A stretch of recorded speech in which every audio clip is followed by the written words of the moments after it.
Good morning and happy anniversary, everyone. My name is Elaine Vital Sigutier. I'm here to testify. I got saved last June 13, 2023, the exact date that I was accept Lord Jesus Christ as my Lord and Savior. I remember those days that my husband, Brother Janelle, always asked and encouraged me to go with him to attend church services and Bible studies. But I have many alibis and sometimes it ended to arguments until one day I decided to go with him to attend Bible study at sa patuloy kong pagsama sa kanila at sa encouragement ng aking asawa, unti-unti kong nakilala ang Panginoon at tinanggap ko siya bilang Diyos na tagapagligtas ng aking buhay. Nagpapasalamat ako sa Panginoon sa kabila na nakilala namin at naging pamilya kami ng Border Gate Baptist Church. Napakalaking parte sa aming buhay spiritual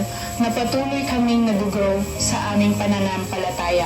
Ngunit wala akong personal na relasyon sa Panginoon. Wala akong personal na relasyon sa Panginoon. Madalas, hindi ko naiintindihan ang mga nangyayari at pagbabago sa aking buhay. Naku-question ko ang Panginoon, bakit ako at bakit sa akin nangyayari ang mga bagay na ito. Ngayon, mas malaki na ang pagbabago dahil nagkaroon na ako ng tamang relasyon sa Kanya. I will end it here in my life verse.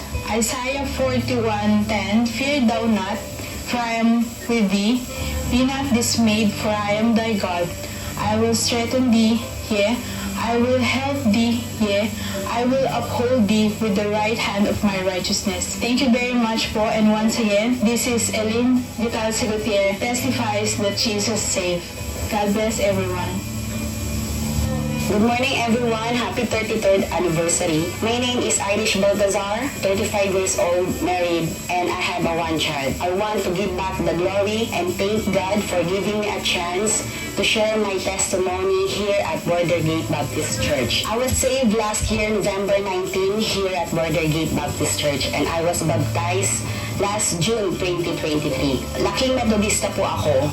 Ang aking pamilya po ay isang Metodista sa Tarlac. Dito po ako kinasal, dito din po bininyagan ng aking anak. Pero taon ang lumipas, maraming mga bagay ang mga nagbago sa akin, lalo na po spiritually. Dala ng marami na pong naiisip dahil sa isa na po akong pamilyado. And then one time, pinanganak ko po ang aking anak na si Bethel, November 2012. Pinanganak ko po siya and normal po ang lahat ng kanyang test.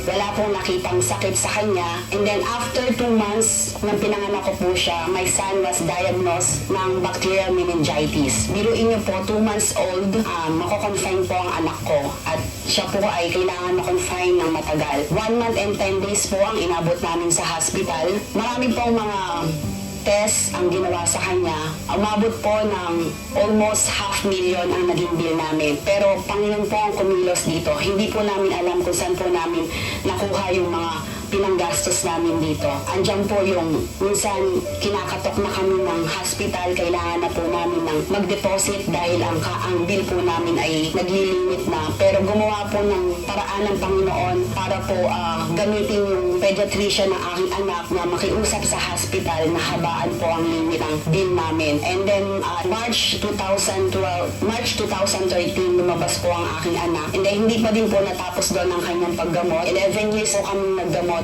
And last July 2024, nag-undergo po ng EEG ang aking anak. And then, doon po namin na-receive ang good news. Naging normal na po ang kanyang sakit, na wala na din po ang kanyang bacterial meningitis.